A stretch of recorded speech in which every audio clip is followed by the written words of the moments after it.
Hey you guys, welcome and welcome back.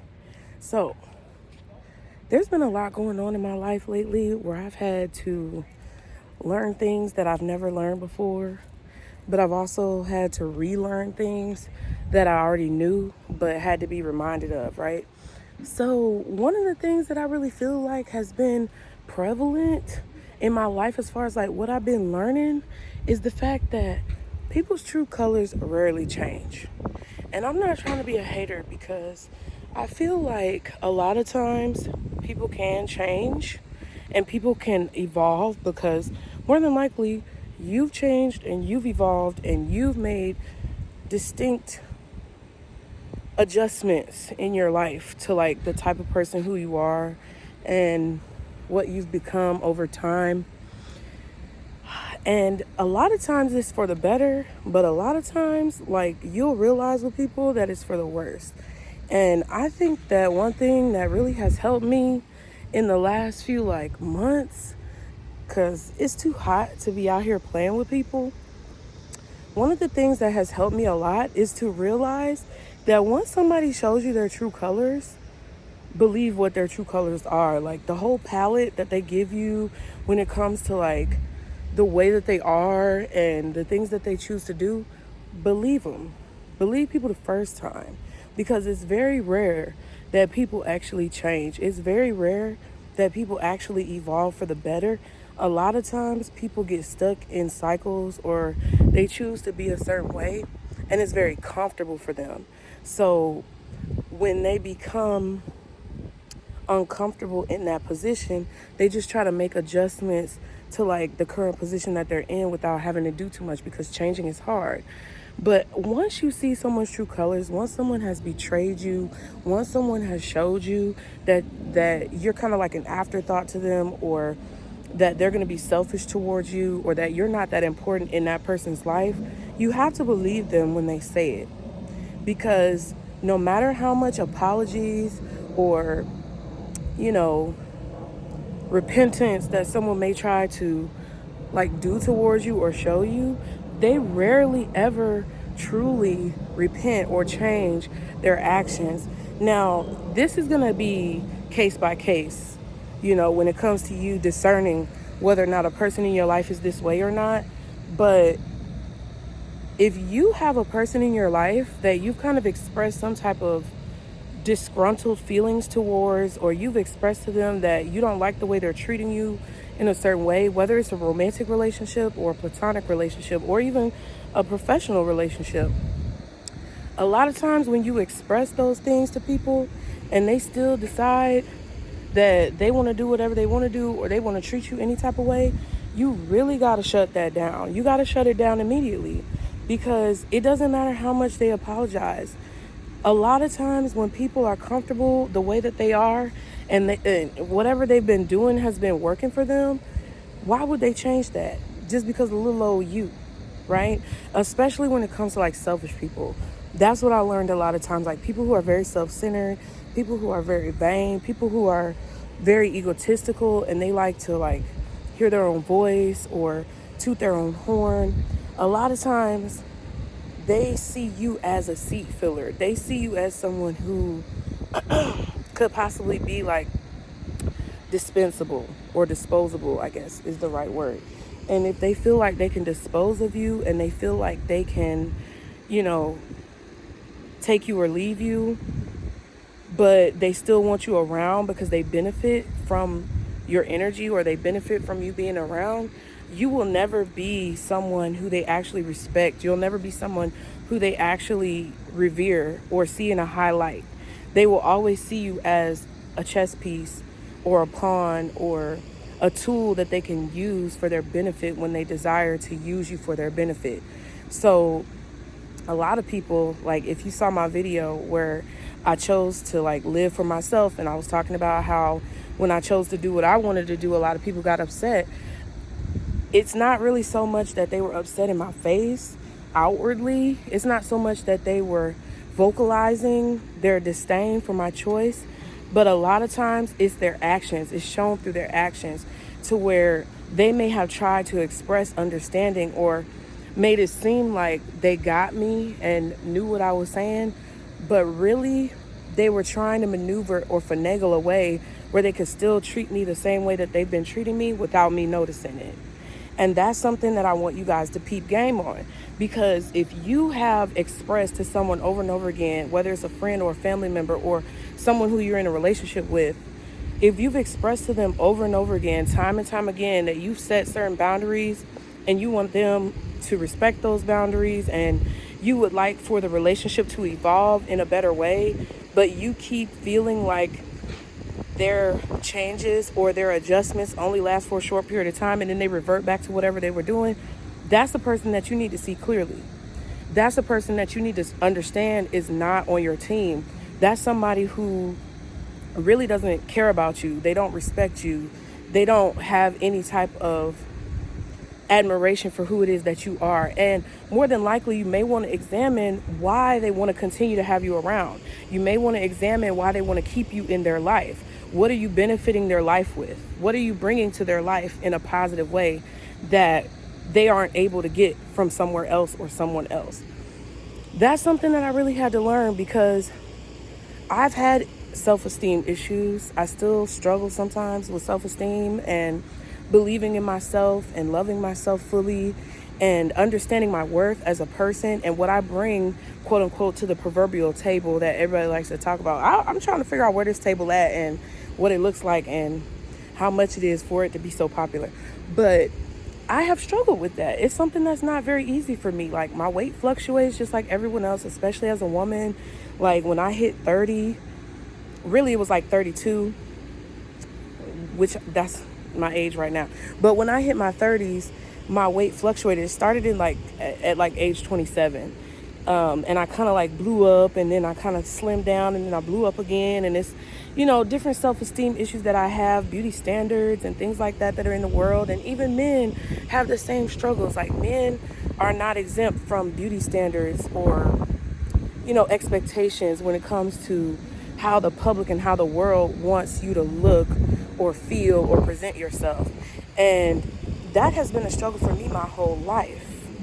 But I've also realized over time that my light shines really brightly. And if you're a person who comes from a family where you feel like you're like the black sheep of the family and you feel like maybe your family doesn't really respect you or you guys don't really mesh and you may feel like the oddball out of a family or a friend group or a situation like that, you need to really examine what has attracted you to those people and what has caused those people to be attracted to you. What do you bring to the situation that makes those people kind of like want to be around you?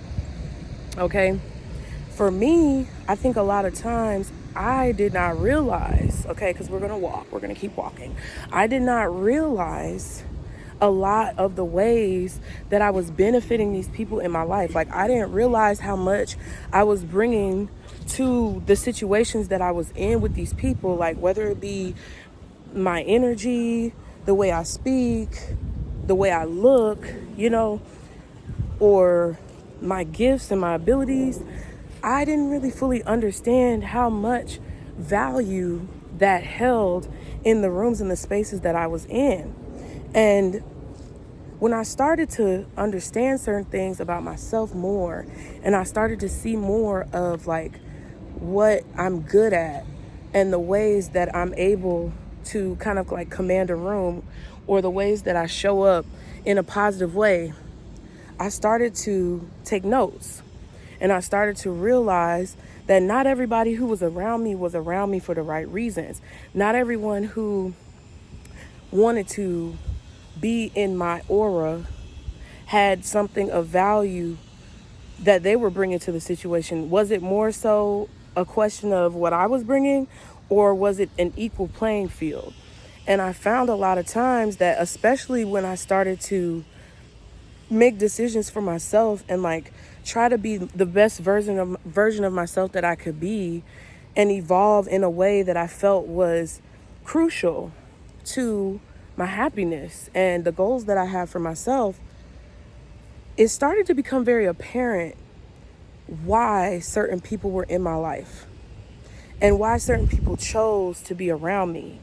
And when it stopped benefiting them, meaning when my presence stopped benefiting them in the way where they could kind of like use me or take advantage of me, and I was being more critical of the energy that I was bringing to the situation and how much investment I was making, it became more clear that I was not getting as much back from those connections and those relationships as what I was giving out. And that's draining. We talked about money as well. It drains your energy, it drains your finances. You end up being around these people and feeling exhausted or confused, and your headspace is all fucked up. Okay?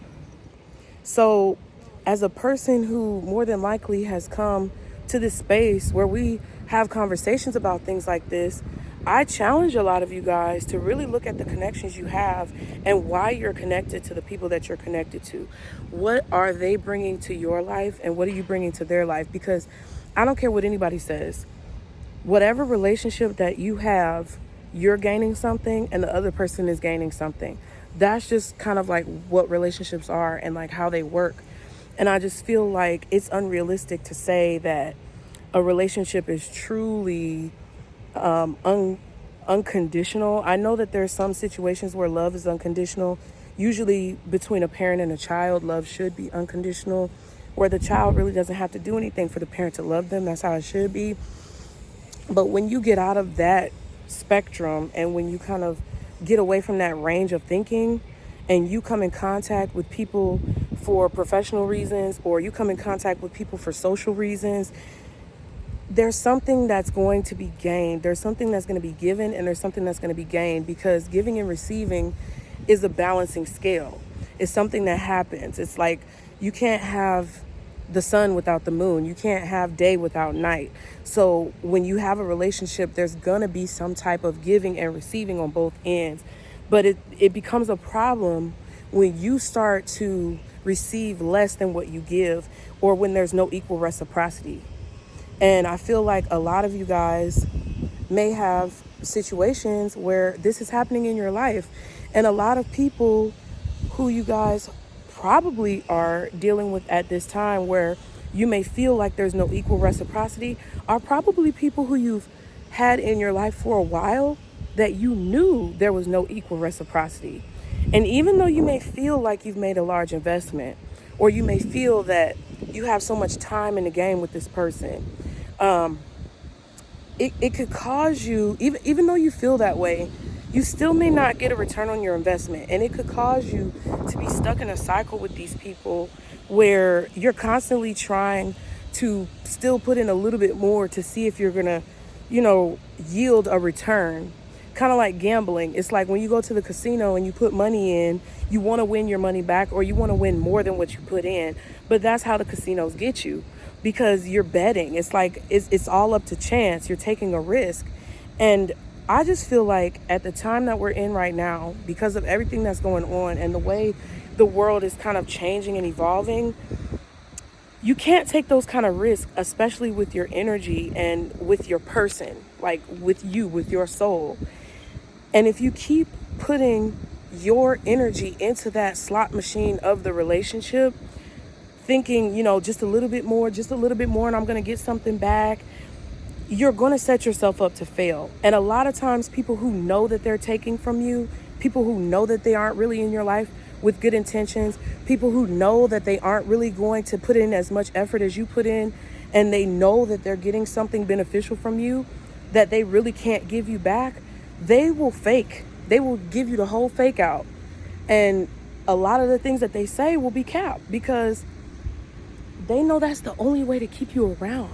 They know that the empty promises and the fake guarantees are the only thing that's still keeping you in their life, receiving what it is that they're receiving from you. And it's going to be up to you, because you can't blame anybody else at that point. Like, once you see someone's true colors, like I said, usually the palette doesn't change.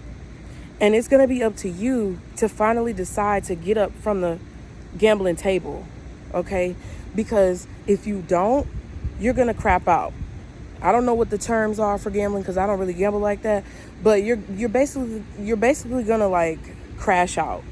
And not only will you be depleted and tired and you won't have the energy to invest in the things that you want to invest in, but you will also have resentment and animosity for that person and for yourself, which diminishes your power and your ability to love and actually give out the vibration into the world that you need to give out in order to receive what you want back. So I just want to talk to y'all about that for a minute. And I think it's something beneficial that you should really consider, especially if you feel exhausted in your relationships. Don't keep gambling with these people, because if it's a situation like that where you just constantly feel drained, you're going to just lose. It's a lose-lose situation. And I think it's time for a lot of us who are very loving and very giving and very nurturing when it comes to who we are and our personality. It's time for us to receive back what we give out. And the only way that we can do that is to change the way that we move when it comes to investing in these relationships. And once they show you what their true colors are, please believe it. Please believe it. Don't lie to yourself, because that's just being delusional. Okay? And I don't want y'all to be delusional. So thank y'all for being here. You know I love y'all. Be sure to like, subscribe to continue to catch the vibe. Ooh, I am hot.